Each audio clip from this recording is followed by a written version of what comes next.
심경과니까야 지금까지 저번 시간에 한 거는 무노사, 영무노사진, 무고진멸도, 무지영무 등의 고진멸도의 도성제의 발정도 중에 거의 마지막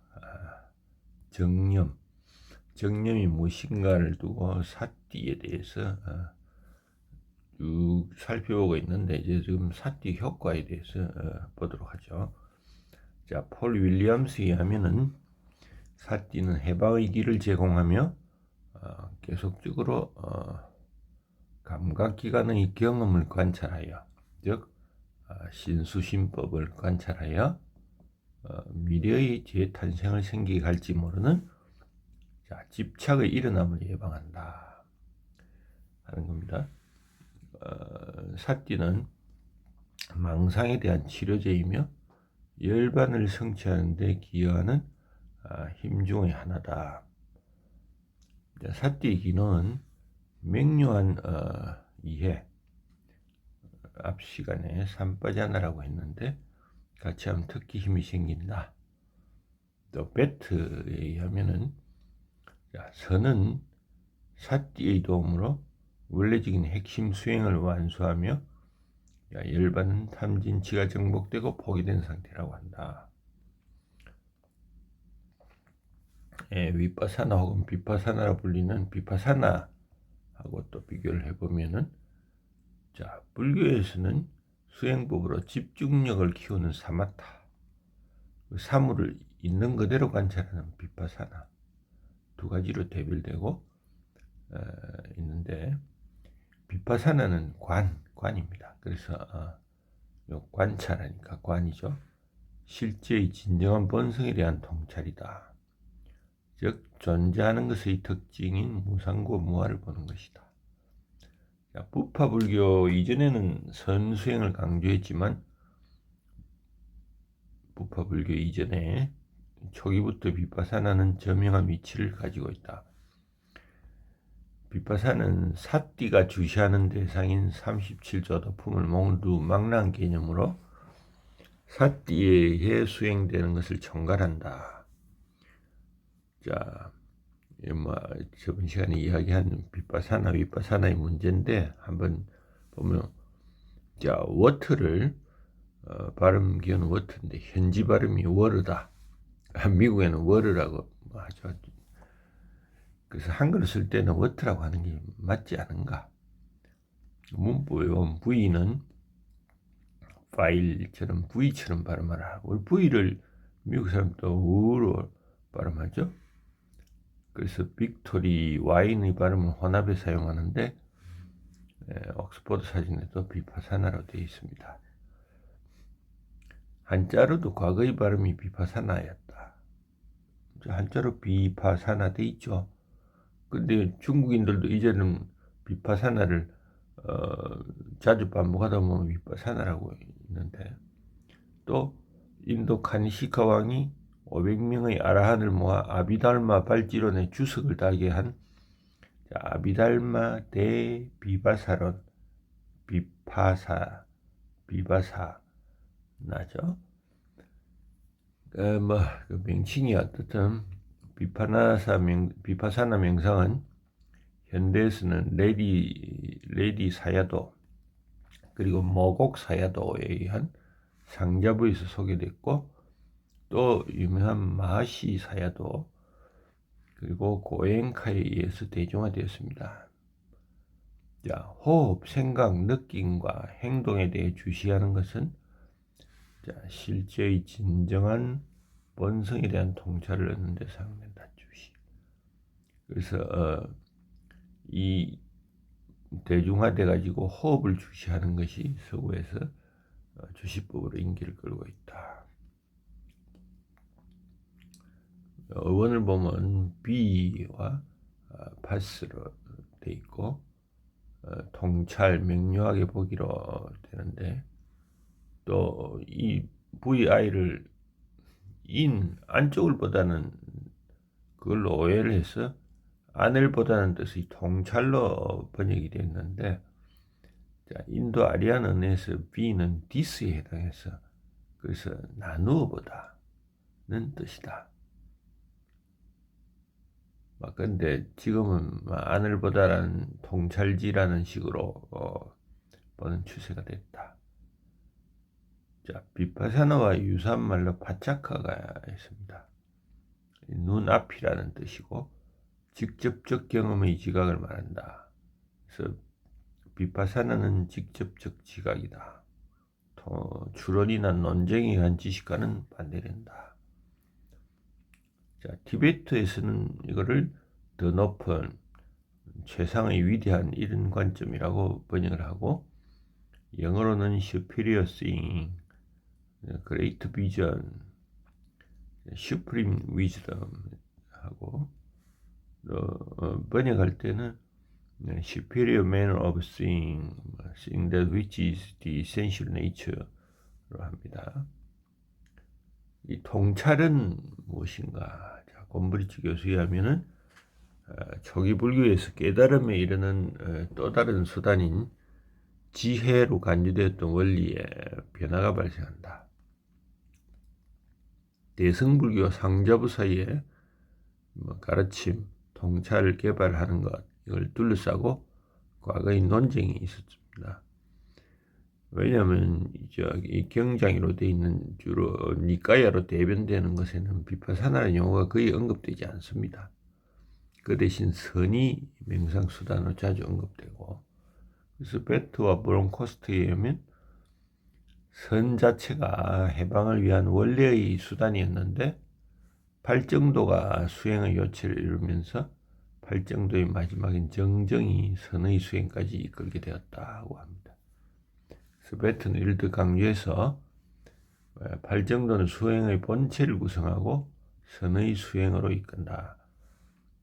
노마는 해방을 위한 붓다의 방법은 명상적 수행의 것이다 라고 명시적으로 말하기도 한다.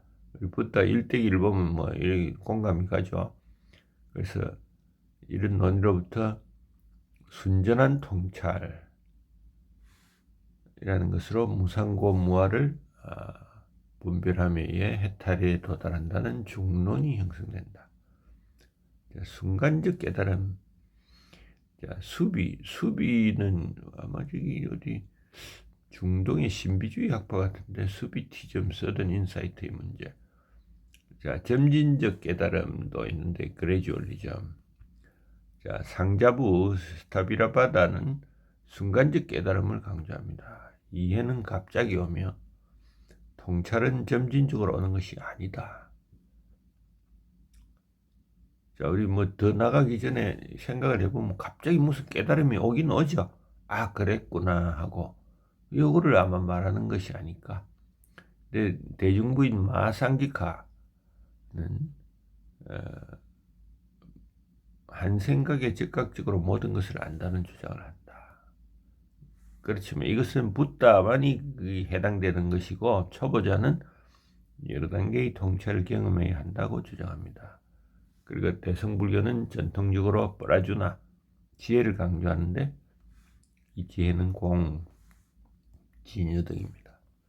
그래서 선을 이행하고 수행하는 것은 실제로 상자부 숲전통, 숲전통 뭐냐? 태국의 숲전통 명상과 매우 일정하다.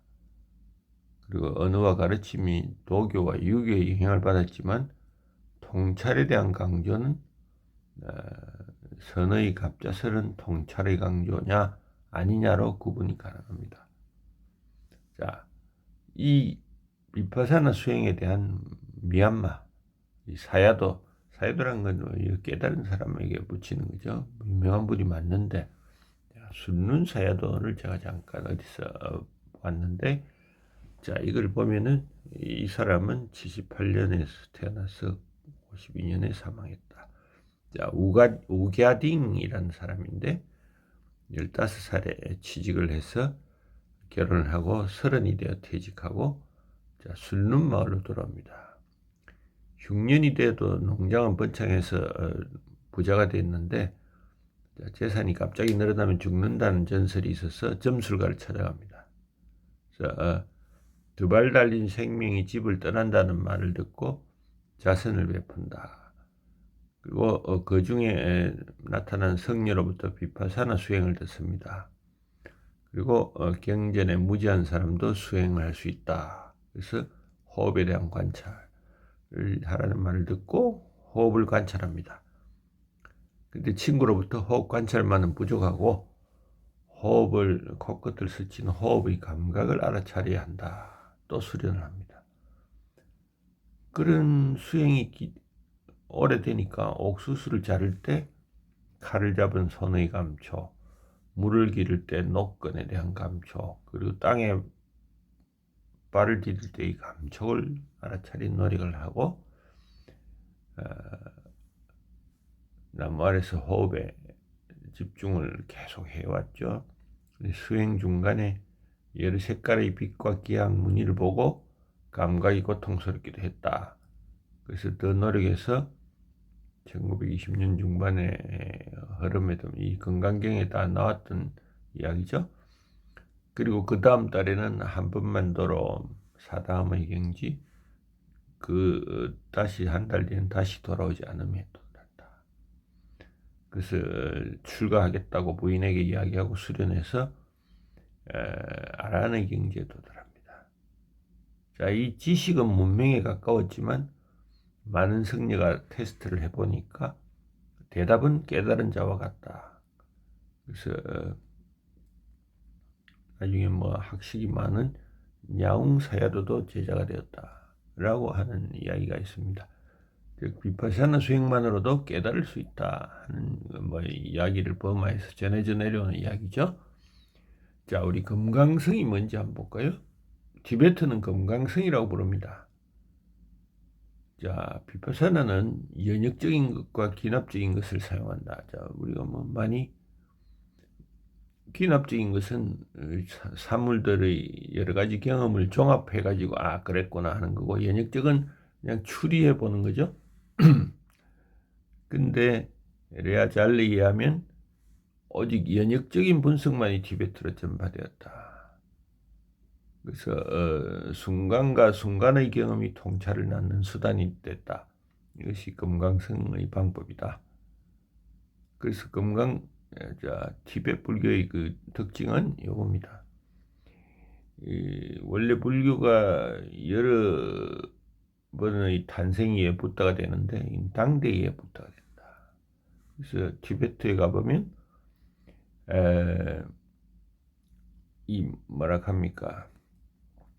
절을 하면서 수천리길을 걸어서 수천리길을 티베트의 왕년의 달라이라마가 살고 있던 곳까지 순례하는 것. 그 다음에 끝없이 어디를 가면은 손을 대고 돌리는 것을 이 그림을 한번 그려보면은 그래가지고 각가지 경전의 문구들이 있다면은 손으로 이거를 확 돌리죠. 그럼 이 안에 써져 있는 글귀들이 자기 속에 스며든다.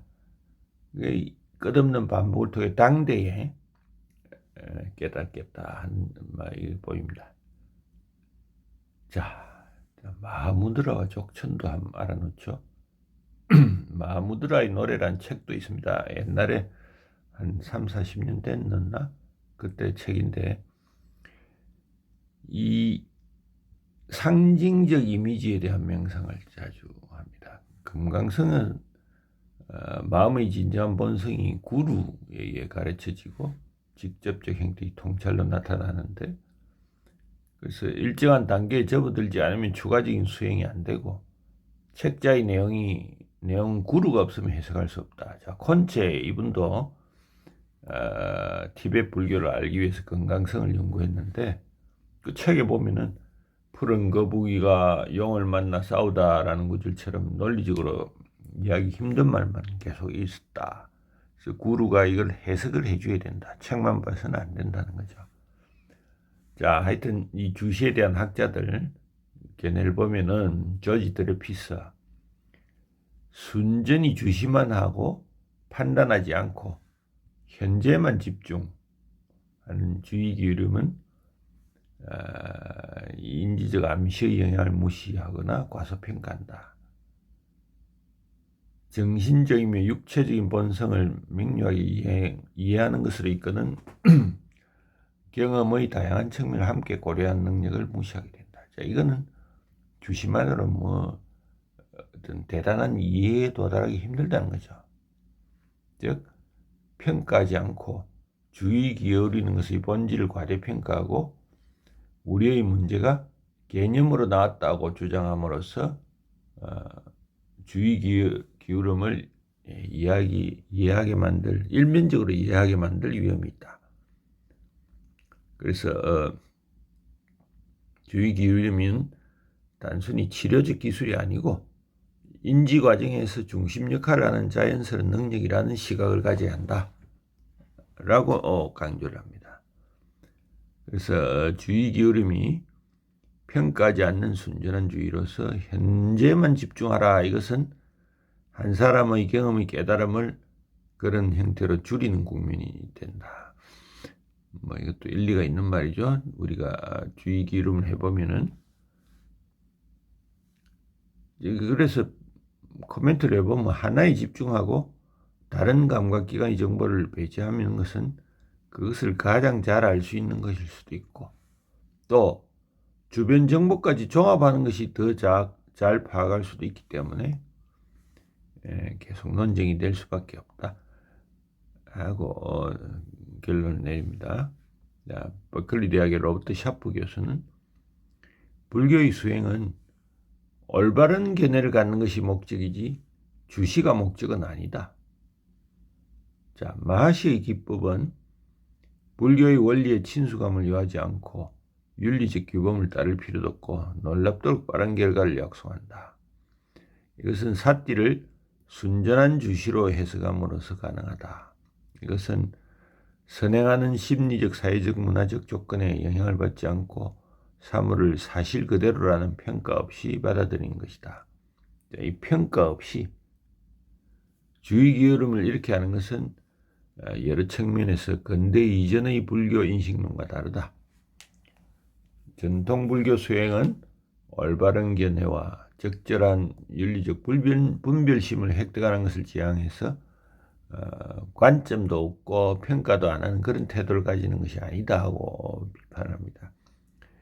사실상 많은 불교 전통에 비춰보면은 판단을 거치지 않고 경험이 의식에 스며든 통각을 느끼는 것은 옥시모론처럼 모순이다. 이거는 정말 심각한 비판이네요. 이런 순전한 주시의가 없는 것은 아니며 티베트의 족천, 중국의 선도 순수하며 조건에 좌우되지 않고 판단하지 않는 것 등을 활용한다. 자, 사띠 논쟁의 정론으로 반격하고 상당히 일리가 있어 보입니다. 자, 보티 비구 스님은 이렇게 이야기한다. 마음은 고의적으로 순전한 주시를 수준을 지키고 현재 이 순간 우리 주위에 우리 속에서 일어나고 있는 것을 분리해서 관찰한다. 경념을 수행할 때 마음은 열린 상태로 조용히 경계를 하고 현재의 사건을 숙고한다. 모든 판단과 해석은 중지되어야 하고 그것이 발생하면 기재되고 누락되어야 한다. 라는 다시 좀 가치가 있는 듯이 이야기를 하고 있죠. 한 번 더 설명을 하면 주의를 기울인 것 자체는 사띠라고 하고 그걸 활용하여 수행하는 것을 비파사나 수행이라고 한다. 자, 분리해서 다르게 보다. 이거는 디스라고 해석한 거죠. 인의 의미가 아니다. 자, 그냥 보는 것에 머무르지 않고 깊이 보는 인이라고 또 해석을 할 수 있죠. 그래서 앞에서도 분리해서 보는 것이 맞는데 번역어로 깊이 본다는 뜻이 됐고 중국에서는 관이다. 그 안을 보다 해가지고 내관으로 옮깁니다. 그리고 이 사띠를 번역하는데 주의 집중, 마음 지킴, 마음 챙김, 알아차림 이런 표현을 하고 자, 삼매와 비교할 때 주의 머물기 지킴, 주의 집중이고, 비파사나와 비교할 때는 알아차림, 자가 깨어 있습니다. 요거를 관심을 가지고 보도록 하고, 자, 인경스님은 신수신법의 대상을 알아차리는 것이 사띠고, 그리고 그 전체적인 속성을 확인하는 것이 삼파자냐다. 그리고 이것들이 비존재성을 통찰해서 소유를 내려놓는 것이 비파사나다. 자, 인경스님 정의가 상당히 맞는 것 같은 생각이 듭니다. 자, 부다는 그 뒤에 비파사나라고 알려진 다른 형태의 명상을 개발했다. 그것은 사물의 본성을 통찰해서 마음이 완전히 해방되고 궁극적 진리 열반을 실행하도록 해준다. 앞에서 말했듯이 비파사나는 깨어있는 마음, 주의 집중, 관조의 기초를 둔다. 자, 사마타와 비파사나는 불교 수행을 대표하는 개념인데 일찍이 중국에서는 지와 관으로 돼서 정념은 관, 정정은 지로 표현됩니다. 마지막으로 이제 사마타가 자 잠깐 사마타는 고요함, 맑음의 뜻입니다. 불선법이 가라앉고 거친다는 의미에서 지로 옮겼고 영역은 컨센트레이션입니다. 이 단어는 삼매, 사마디와 동의어로 간주된다. 자, 이 부분은 뭐 설명하는 중에 있지만은 어차피 밑에 삼매와 같이 설명이 되니까 여기까지 하고 다음 시간에 하도록